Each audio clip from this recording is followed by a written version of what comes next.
All right, let's set the scene. The year is 1979, and this guy, Lee Iacocca, walks right into the United States Congress with a request that is, well, it's completely unheard of. He's there to save Chrysler, one of America's biggest corporations, from totally imploding. And to do it, he's asking for something that feels just about impossible. $1.5 billion. I mean, think about that in 1979 money. It's a staggering amount for the government to risk on a single failing company. And that one number, it kicks off one of the most dramatic, high-stakes corporate comeback stories in American history. And trust me, it's about a whole lot more than just cars.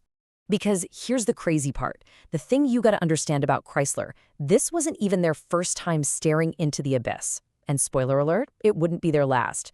For 100 years, this company has practically made an art form out of survival. So what we're really looking at here is a masterclass in corporate resilience. It's the story of a brand that just will not die.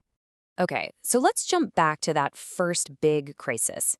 You've got to realize, in the late 70s, Chrysler was a giant. I'm talking the 10th largest corporation in the entire country. But on the inside, man, it was a total disaster. They were just bleeding money, their quality was in the toilet, and frankly, they were building cars nobody wanted to buy. They were literally on the brink. And Iacocca's pitch to Congress? It was pure genius. See, he didn't go in there begging, saying, oh, we deserve to be saved. Nope, he flipped it. He argued that America couldn't handle the fallout if Chrysler went down. He laid out this whole picture of systemic risk, right?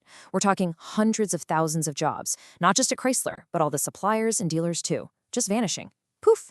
His point was, look, giving us this loan guarantee, it's a bargain compared to the absolute chaos of letting us fail. But to really get how they ended up in that mess, and more importantly, how they clawed their way out, we have to go way back, all the way back to the beginning. We need to look at the company's DNA, which was all put in place by its founder, the one and only Walter P. Chrysler. You know, Chrysler's whole identity was baked in right from the start. Their very first car, the 1924 Chrysler 6, wasn't just some run-of-the-mill automobile. No way. This thing was a technological marvel for its time. It had stuff like four-wheel hydraulic brakes and a high-compression engine, things you'd expect on a super expensive luxury car. But they were offering it to the average person. The message was loud and clear. Engineering was king.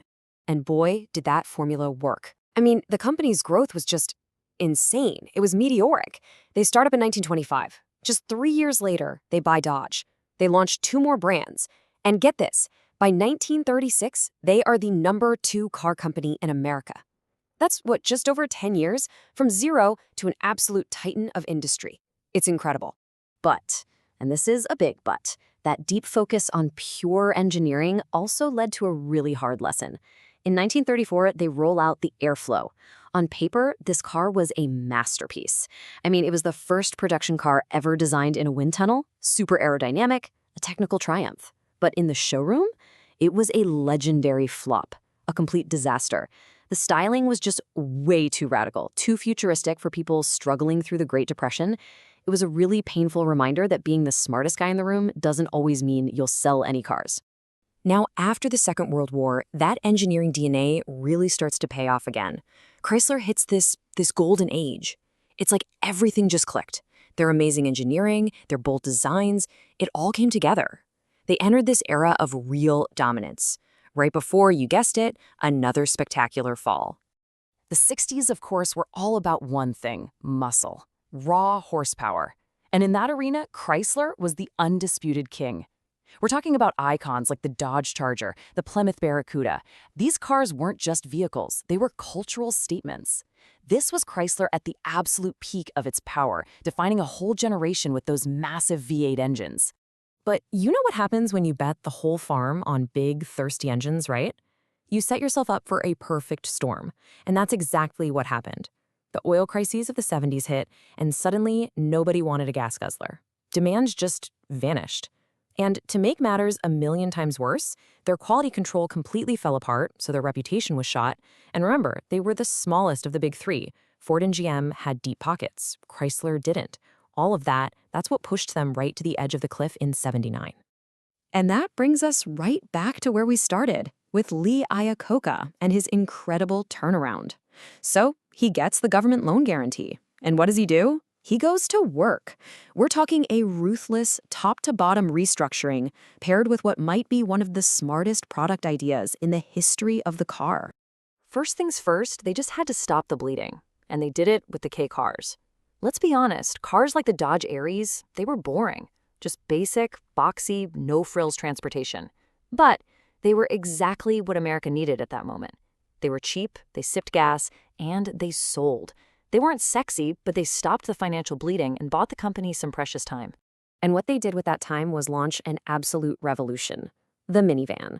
Get this, it was an idea Iacocca's team had actually come up with back when they were at Ford, and Ford rejected it, said no one would buy it. So they brought the idea to Chrysler, and bam, they created a whole new kind of vehicle, a category they owned for like 25 years. This wasn't just saving the company anymore, this was changing the game. Okay, but here's the kicker to that whole bailout story, the absolute best part. Not only did Chrysler pay back every single penny of those loans, 7 years early, by the way, but the US taxpayers actually made money on the deal. Yeah! Because of some stock warrants that were part of the agreement, the government ended up pocketing a profit of about $500 million. How about that for a return on investment? Then, in '87, Iacocca pulls off maybe the shrewdest move in the company's entire history. He buys this other car company, AMC, and he didn't really want the whole company. He wanted one thing, one brand: Jeep. And that single purchase would become their crown jewel. It was the profit machine that basically secured their future for decades. But if you've been paying attention, you know Chrysler's story is all about cycles, right? Crisis, comeback. Crisis, comeback. So after a fantastic run in the 90s, fueled by Jeep and some really cool new cars, they hit another peak. And what comes after a peak? You guessed it, they walk right into another disaster, this time disguised as a merger of equals. So in 1998, Chrysler hooks up with the German powerhouse Daimler-Benz, the makers of Mercedes. On paper, it was a merger of equals. In reality, it was a takeover. And the culture clash was immediate and brutal. You had the super precise, by-the-book German engineers versus the freewheeling, let's build something crazy American designers. It was oil and water. None of the promised benefits ever happened, and the financial damage was just massive. In the end, Daimler basically dumped a broken Chrysler for pennies on the dollar. So here we go again.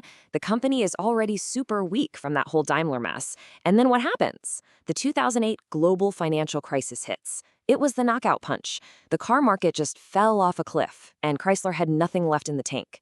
They were forced into bankruptcy, and yep, they needed another government rescue. This time, the partner they brought in was the Italian automaker Fiat. And just like with Iacocca, another legendary leader steps in. This time, it's Fiat CEO Sergio Marchini. And his plan was simple but absolutely brilliant. First, he killed the wasteful practice of badge engineering, selling the exact same cars, both a Dodge and a Chrysler. Then, he gave each brand a real job, a clear identity. And the big one? He took Jeep and said, we're taking this thing global. He just unleashed it on the world. Which, brings us all the way to today. After 100 years of these insane highs and these terrifying near-death lows, where does Chrysler fit in now? I mean, today, it's just one small piece of this massive global company called Stellantis. And the reality is, well, it's pretty stark. The Chrysler brand itself, the name that started it all, is celebrating its 100th anniversary by selling exactly one vehicle, a minivan, the Pacifica. So yeah, the company survived, but the original brand, it's really just a ghost of what it once was. So you look at this whole crazy story, and you have to ask, how did they do it? How did they survive when they should have died so many times? It really boils down to three things: their survival DNA. First, Jeep. It's this one-of-a-kind global brand that no one can copy. Second, they have this genius for inventing whole new kinds of cars out of thin air, like the minivan. And third, I don't know, it's like they have this weird, almost uncanny ability to find the perfect leader at the exact moment the world is ending. And that leaves us with one final big question. We know the company's resilient, but the brand, Chrysler itself, at 100 years old with just one car to its name, can it possibly survive the next chapter? Or has this cat finally used up all of its 9 lives? I guess that's the chapter that's still to be written.